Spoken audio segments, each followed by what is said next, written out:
మధ్య తీవ్ర స్థాయిలో వాగ్వాదం జరిగింది. ఒక దశలో గందరగోళంతో సభ కూడా వాయిదా వేయాల్సినటువంటి పరిస్థితి ఏర్పడింది.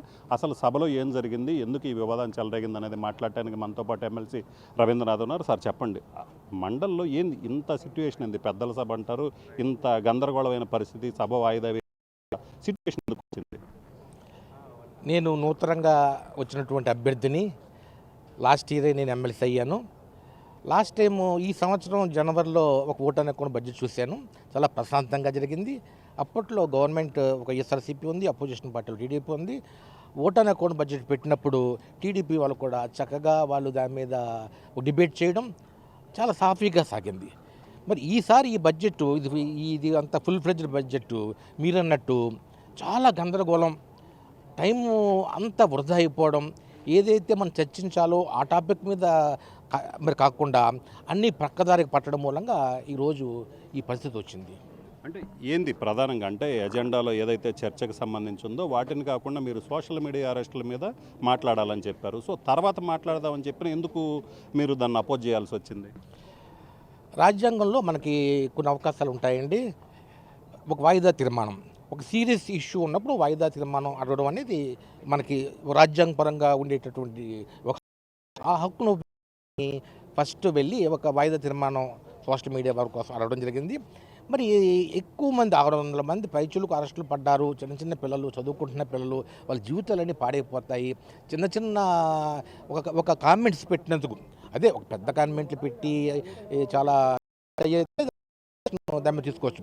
కానీ చిన్న చిన్న కార్టూన్ లాంటి కామెంట్ పెట్టినప్పుడు కూడా వాళ్ళని కూడా అరెస్టులు చేయడం, వారి జీవితాలు నాశనం అయిపోతున్నాయి. కనుక మేము దాన్ని పబ్లిక్ దృష్టిలో తీసుకెళ్ళాలి, మన ప్రభుత్వం దృష్టిలో తీసుకెళ్ళాలని చెప్పి వాయిదా తీర్మానం పెట్టడం జరిగింది. దాన్ని వారు ఒప్పుకోలేదు స్పీకర్. అంటే మీరేం చెప్తున్నారు, ఏదో జనరల్గా కార్టూన్లు ఇలాగని చెప్తున్నారు. కానీ టీడీపీ వాళ్ళు ఎవరైతే ఉన్నారో వాళ్ళు వైసీపీ సోషల్ మీడియా వాళ్ళు సైకోల్లాగా తయారయ్యారు. వాళ్ళు చేస్తున్నటువంటి కామెంట్లు కానీ పోస్టులు కానీ ఏదైతే స్వయంగా జగన్మోహన్ రెడ్డి తల్లి చెల్లి మీద కూడా పెట్టినటువంటి పరిస్థితి ఉంది, అవి అసలు సభ్య సమాజం హర్షించేటువంటివి కాదు అని కూడా నిన్న హోంమంత్రి మాట్లాడారు. సో అంత దారుణమైన కామెంట్లు పెట్టిన వాళ్ళ యాక్షన్ తీసుకోకూడదు అంటారు? తప్పనిసరిగా తీసుకోవాలండి.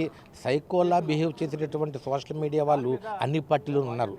ఒక్కసారి మీరు జగన్మోహన్ రెడ్డి గారి ఫేస్బుక్ కానీ, లేకపోతే సుబ్బారెడ్డి గారి ఫేస్బుక్ కానీ, సజ్జల గారి ఫేస్బుక్కి వెళ్ళి కింద కామెంట్లు చూసుకుంటే చాలా దారుణమైన కామెంట్లు, బండ బూతులతో కామెంట్లు ఉంటాయి. అలాగే ఎవరైనా సరే ఏ పార్టీ అయినా సరే ఒక ఇలాంటి బ్యాడ్ వర్డ్స్ వాడినప్పుడు, చాలా చెడ్డ పనులు చేసినప్పుడు ఖచ్చితంగా యాక్షన్ తీసుకోవాలి. కానీ ఆ వంకతోటి అందరినీ చేస్తున్నారు. మేము మెయిన్గా చెప్పేది ప్రధాన వ్యక్తుల మీద కాకుండా చిన్న చిన్న వ్యక్తులు అందరినీ కూడా, అంటే ఎవరో ఒకరు ఇద్దరు చేసిన దానికి 600 మంది అరెస్ట్ చేయడం అనేది సబబా అని చెప్పి మేము అడుగుతున్నాం. అంటే ఇప్పుడు ఒకవైపు చూసుకున్నట్లయితే అసెంబ్లీకి వైసీపీకి సంబంధించిన ఎమ్మెల్యేలు ఎవరు రావట్లేదు, మండల్లో మీకు బలం ఉంది. సో అక్కడ కూడా చర్చ జరగకుండా ఇలా గొడవలు సృష్టించడం అనేది కరెక్ట్ కాదని ఏదైతే మండల్లో ఉన్నటువంటి టీడీపీ వాళ్ళు అంటున్నారు, మీరేమంటారు? గొడవలు సృష్టించేదే టీడీపీ వారు. గొడవలు ఇప్పుడు ఒక బడ్జెట్లో కొన్ని మన సంప్రదాయాలు ఉంటాయి. అపోజిషన్ పార్టీ వాళ్ళు మాట్లాడుతున్నప్పుడు ఒక 10 నిమిషాలు మాట్లాడతారు. ఆ 10 నిమిషాలు వాళ్ళు ఒక మంత్రి విని ఆ యొక్క టాపిక్లో తర్వాత సమాధానం చెప్పాలి. కానీ ప్రతి వర్డ్కి డిస్టర్బెన్స్ వచ్చి ప్రతి వర్డ్కి ఆఫ్ చేసి ఒక మహిళా శాసనమండలి సభ్యులను కానీ మిగతా వాళ్ళకి కానీ ఎవరిని కూడా ఒక్క సెంటెన్స్ వెళ్ళనివ్వకుండా వాళ్ళు పూర్తిగా డిస్టర్బ్ చేయబట్టి ఈ పరిస్థితి వచ్చింది. మళ్ళీ రేపు మండల్లో మీరు ఎలాగా ముందుకెళ్ళబోతున్నారు? రేపు మేము ఇంకా సమయంగా ఉంటాము, సమయాన్ని పూర్తిగా ఉపయోగించాలనుకుంటున్నాము. మేము మా యొక్క వాయిస్, మా లోకల్ బాడీస్ వాయిస్ అంతా ఇక్కడ కౌన్సిల్లో చెప్పాలనుకుంటున్నాము. ఈ బడ్జెట్ మీద పూర్తిగా చర్చించాలనుకుంటున్నాము. దీనికి అధికార పార్టీ వాళ్ళు మాకు సహకరించాలని మేము కోరుకుంటున్నాము. సో ఇది పరిస్థితి. మొత్తం మీద అయితే మాత్రం మండల్లో అయితే మాత్రం వైసీపీకి సంబంధించినటువంటి ఎమ్మెల్సీలు లేవనెత్తినటువంటి అంశాల మీద పూర్తి స్థాయిలో చర్చ జరగకుండా ఒక రకంగా గందరగోళమైన పరిస్థితి సృష్టించారు. టీడీపీకి సంబంధించినటువంటి ఎమ్మెల్సీలు కావచ్చు, శాసన మండలికి వచ్చినటువంటి మంత్రులు కావచ్చు, అసలు తమ వాదన వినే సిట్యుయేషన్ కూడా కల్పించడం లేదు. మొత్తం మీద అయితే మాత్రం శాసన మండలిలో కొంత గందరగోళమైనటువంటి పరిస్థితి నెలకొనే విధంగా అధికార పార్టీకి సంబంధించినటువంటి ఎమ్మెల్సీలే చేశారు. ప్రస్తుతం మనతో పాటు వైసీపీ ఎమ్మెల్సీ కళ్యాణ్ గారు ఉన్నారు. మేడం చెప్పండి, మీరేమో సభలో వాయిస్ వినిపించాలనుకుంటున్నారు. సో స్థితి శాసన మండలిలో ఇలాంటి సిట్యుయేషన్, ఎందుకంటే ఇక్కడ శాసన మండలిలో మీకు కొంచెం బలం ఎక్కువగా ఉంది, సో అందువల్ల ఇలాంటి సిట్యుయేషన్ వచ్చింది అనుకుంటున్నారా? యాక్చువల్గా వాళ్ళు బడ్జెట్లో కేటాయించిన నిధులు వాళ్ళ మేనిఫెస్టోలో ఇచ్చిన అంశాలకి సరిపోలేదు. అది మేము శాసన మండలిలో ప్రశ్నిస్తున్నాం. మరి ప్రజలు ఎంతో ఆశగా ఎదురు చూశారు ఈ బడ్జెట్ కోసం. అది ఇంత లేటుగా వీళ్ళు పెట్టారు అంటే చాలా చక్కగా పెడతారు, వాళ్ళ తలరాతలు మార్చేస్తారు, ఇచ్చిన హామీలన్నీ నెరవేరుస్తారని అనుకున్నారు ప్రజలు. చూస్తే అందులో ఏవి కూడా అమలు చేయలేదు. ఆ సూపర్ 6 హామీల్లో కూడా ఒక 2-3 చాలా తక్కువ నిధులు కేటాయించడం జరిగింది. దాన్ని మేము ప్రశ్నిస్తున్నామని చెప్పి మా గోల్ చేస్తూ మాట్లాడనివ్వకుండా అక్కడ చేసిన విషయం మనం చూసాము.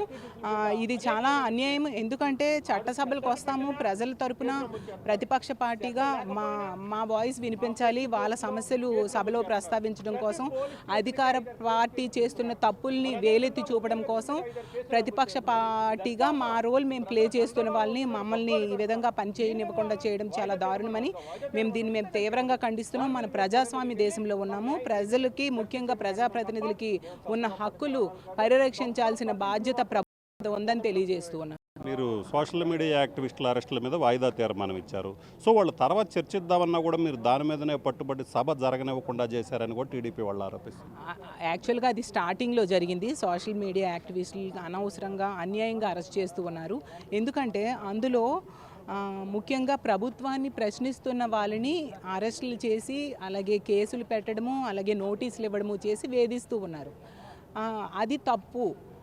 అది ఎందుకంటే ప్రభుత్వాన్ని ప్రశ్నించిన వాళ్ళందరి తాలూకా గొంతు నొక్కేయాలనుకోవడం తప్పు అనేది మేము చెప్పి దాని మీద చర్చకి మేము అడిగాం. అది చాలా ఇంపార్టెంట్ ఇష్యూ కదా. ఇప్పటికీ ఎంతమందికి ఇలా ఈ విధంగా అరెస్టులు చేశారు మనందరం చూసాము. ఇది చాలా దారుణమైన విషయం. దాన్ని వాళ్ళు ఒప్పుకోకుండా ఆ వాయిదా తీర్మానాన్ని క్యాన్సిల్ చేయడం జరిగింది.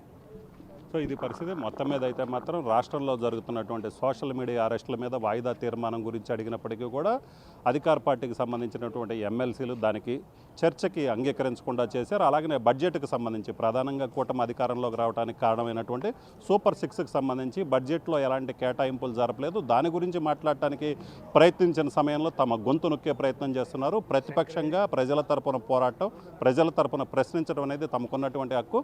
అయితే ఈరోజు శాసన మండలిలో అయితే మాత్రం అలాంటి సిట్యుయేషన్ లేదు. ఏదైతే మంత్రులు కావచ్చు, ఎమ్మెల్సీలు కావచ్చు, టీడీపీకి సంబంధించి వాళ్ళందరూ కూడా ప్రజా సమస్యల్ని మండలిలో ప్రస్తావించకుండా చేశారని చెప్తున్నారు. Cameraman Srinivasarao, Ramarao, RTV assembly నుంచి.